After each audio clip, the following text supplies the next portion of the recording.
Assalamualaikum warahmatullahi wabarakatuh. Halo teman-teman semua, apa kabar? Semoga kalian sehat selalu ya. Apalagi di masa pandemi sekarang ini. Kalian harus menjaga kesehatan kalian sebaik mungkin, oke? Oke, sebelumnya aku mau tanya nih sama kalian. Kalian pernah nggak sih ngerasa bahwa hidup kalian tuh penuh sekali cobaan dan masalah? Aku yakin pasti kalian yang namanya hidup itu nggak luput ya dari masalah ya. Setiap harinya pasti ada aja masalah yang datang ya. Oke, aku mau kasih tahu ke kalian kenapa sih setiap hari tuh kita datang masalah yang bertubi-tubi tanpa kita kira, dan aku bakalan kasih tahu ke kalian bagaimana cara mengatasi masalah yang ada menurut pandangan Islam. Oke, sebelumnya, perkenalkan, nama aku Siska Ramawati, mahasiswi semester 4 kelas 4A, Fakultas Psikologi Universitas Muhammadiyah Profesor Dr. Hamka. Dan video ini aku buat untuk pemenuhan tugas mata kuliah Psikologi Dakwah. Dan jangan lupa ya teman-teman, bantu aku untuk like dan komen video ini untuk meramaikan sebagai pemenuhan tugas dari Psikologi Dakwah. Karena like dan komen ini gratis, dan semoga kalian mendapatkan imbalan pahala yang berlimpah dari Allah Subhanahu wa Ta'ala. Amin, amin ya Rabbal 'Alamin. Kita masuk ke penjelasannya. Jangan lupa didengarkan dengan saksama ya teman-teman. Sampai akhir video, selamat menyaksikan. Membahas tentang masalah tadi, masalah yang ada di kehidupan kita semua. Baik, biasanya kalian pasti kalau menghadapi masalah, apalagi masalah yang banyak, pasti kalian bakalan ngerasa capek, dan kerjaan kalian setiap hari pasti bakalan mengeluh, ya kan? Kayak mengeluh, dan mengeluh. Atau enggak, mengeluh, nangis. Seperti itu kan teman-teman. Oke, aku bakal ngasih tahu nih, agar mengubah perilaku kalian untuk menghadapi masalah yang baik itu seperti apa menurut pandangan Islam. Untuk teman-teman semua yang mungkin hari ini sedang merasa jenuh karena menghadapi masalah yang begitu banyak, coba tenangkan diri kalian dulu, atur napas, dan cobalah berpikir positif tentang masalah yang kalian alami sambil menonton video aku ini. Perlu teman-teman ketahui bahwa sebuah masalah ini memang selalu akan datang kepada kita setiap saat, sampai setiap detik pun masalah akan selalu datang kepada kita. Karena pada dasarnya kita sebagai orang beriman akan selalu diuji oleh Allah Subhanahu wa Ta'ala dengan memberikan masalah-masalah yang banyak. Nah, sebenarnya kalian tahu nggak sih, dari semenjak kita masih ada di dalam kandungan atau di dalam perut sang ibu, kita tuh sudah mendapatkan banyak sekali masalah dan cobaan. Kalian pernah ngira nggak sih? Oke, aku bahkan kasih tahu contohnya kayak gimana. Jadi, untuk semenjak kita dari di dalam kandungan, kenapa kita bisa disebut sudah menerima banyak cobaan dan masalah? Misalnya seperti ini. Ketika kita di dalam kandungan atau di perut sang ibu, apakah sang ibu ini merawat kita dengan baik ketika kita di kandungan, memberikan nutrisi yang baik untuk kita, menjaga merawatnya dengan baik, dan atau bahkan malah tidak peduli kepada kita saat kita di dalam kandungan, tidak memberikan nutrisi yang baik, dan sampai bahkan ada yang menggugurkannya karena tidak menginginkan kehadiran sang bayi. Kan itu merupakan sebuah masalah ya kalau misalnya kita sedang berada dalam kandungan. Nah, setelah melahirkan, kita keluar dari perut sang ibu, masalah pun akan bertambah banyak. Kenapa? Misalnya seperti ini. Ketika kita hidup sudah keluar dari perut sang ibu, nah kita nih bisa mendapatkan masalah. Misalnya tuh, apakah ibu merawat kita dengan baik, apakah ibu menjaga kita dan mendidik kita dengan baik, atau bahkan sang ibu malah menelantarkan kita atau menitipkan kita ke panti asuhan. Itu kan sebagai sebuah masalah ya kan yang kita hadapi. Nah, mungkin kalian semua tidak mengerti gitu, belum memahami karena masih kecil, belum memahami bahwa itu adalah sebuah cobaan yang kalian alami.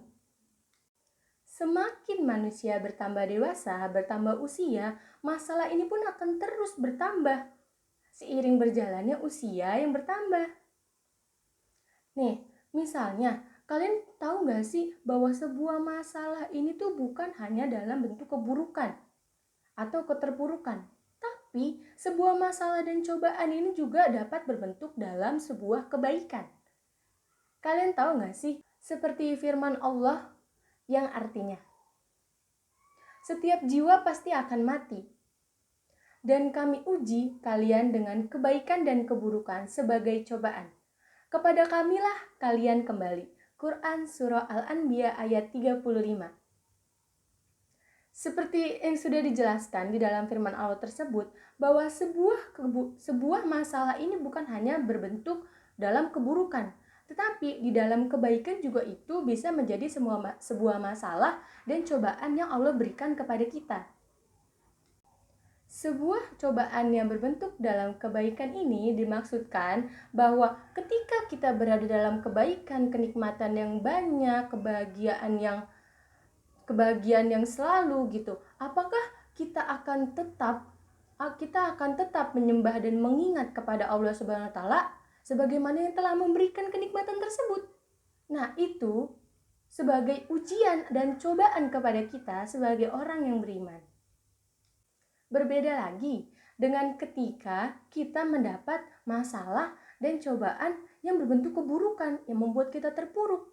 Nah, hal itu juga menjadi cobaan karena apakah ketika dalam mara bahaya seperti itu mendapatkan keburukan, apakah kita akan tetap mengingat Allah Subhanahu wa taala? Dan sepertinya pada saat mendapat masalah dan cobaan dalam bentuk keburukan ini, biasanya kita akan lebih sering beribadah, bukan?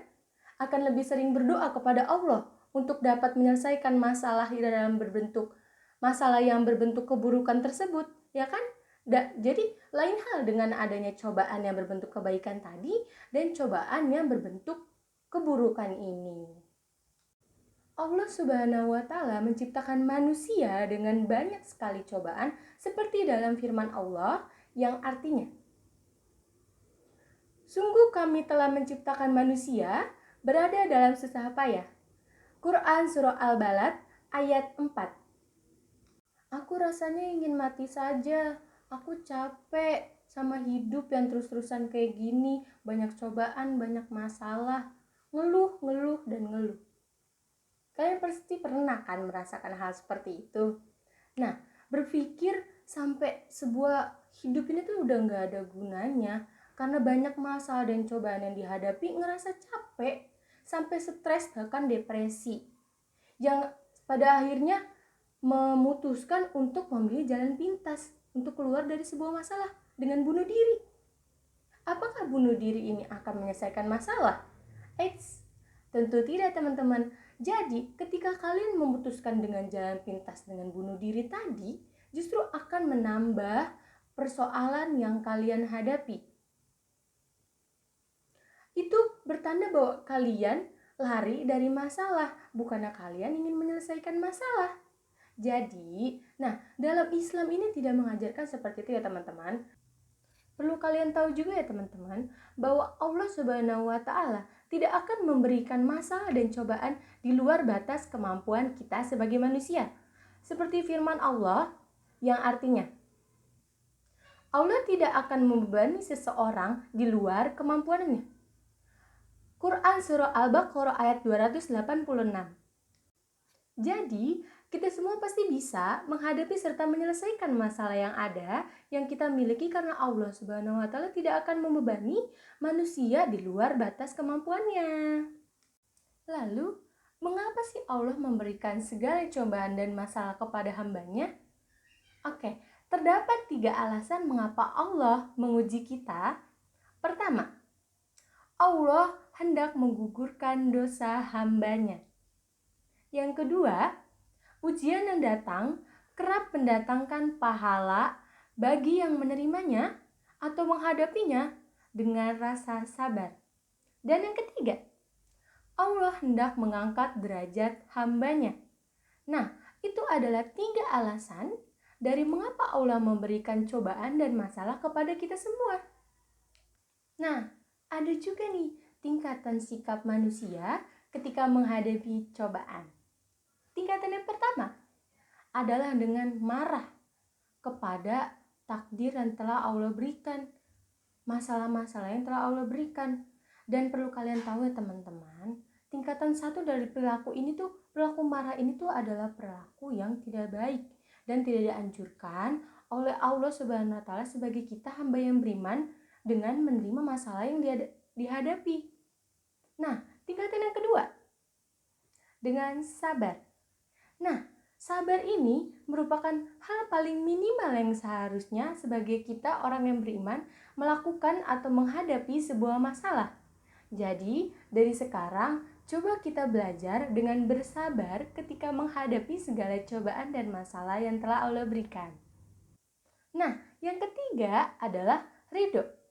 Ridho di sini tingkatannya lebih tinggi dibanding sabar karena ketika kita sudah ridho, maka ketika sedang menghadapi sebuah masalah dan cobaan dari Allah Subhanahu wa taala, baik itu dalam bentuk kebaikan maupun dalam bentuk keburukan, kita akan merasa sama saja bahwa itu semua hanyalah sebuah masalah yang bakalan bisa dihadapi gitu sebagai seorang yang beriman.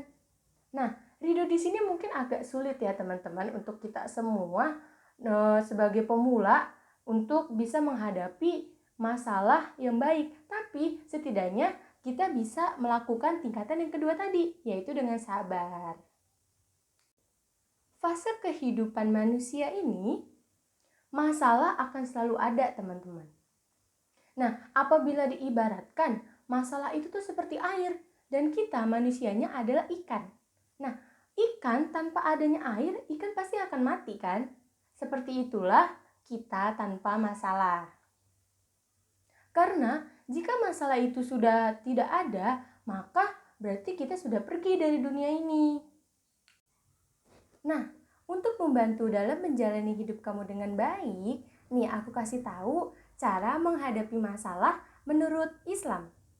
Yang pertama, berserah diri kepada Allah, sebagaimana kita sebagai seorang muslim.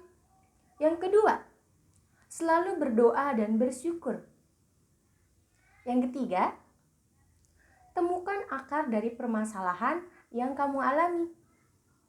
Yang keempat, tidak membesar-besarkan masalah yang ada.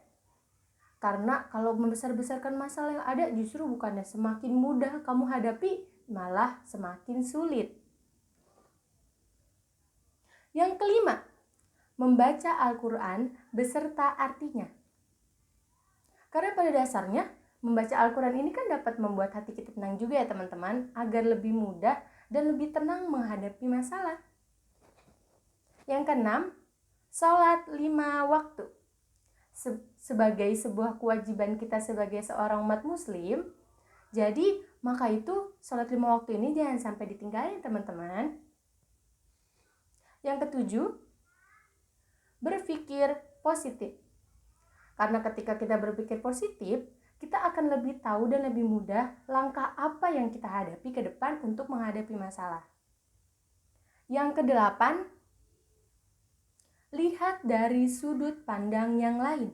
Maksudnya di sini, jadi kalian tidak perlu terpaku sama sudut pandang kalian sendiri dalam menghadapi masalah. Kalian juga bisa meminta pendapat dari teman-teman kalian, keluarga kalian, atau orang-orang terdekat kalian yang lain. Dan yang kesembilan atau yang terakhir yaitu adalah evaluasi diri. Evaluasi diri di sini dimaksudkan bahwa ketika kalian menghadapi suatu masalah, kalian lihat diri kalian. Kenapa masalah ini bisa timbul? Kenapa masalah ini bisa menghampiri? Apa karena sebuah kesalahan dari diri kalian sendiri atau apa? Jadi di situ fungsi dari evaluasi diri. Itulah cara menghadapi masalah menurut Islam. Jangan kehilangan harapan ya teman-teman, apalagi di masa sulit kamu seperti saat ini. Percayalah, semua akan berlalu dan hari yang baik akan datang nantinya. Tetap semangat! Oke, segitu aja teman-teman yang bisa aku kasih tahu ke kalian semua. Semoga bermanfaat. Dan apabila ada kata-kata yang salah maupun kata-kata yang tidak baik yang sempat aku ucapkan, mohon dimaafkan karena aku sendiri pun hanyalah manusia yang tidak luput dari kesalahan. Kurang lebihnya mohon maaf. Wabillahi taufiq wal hidayah. Wassalamualaikum warahmatullahi wabarakatuh.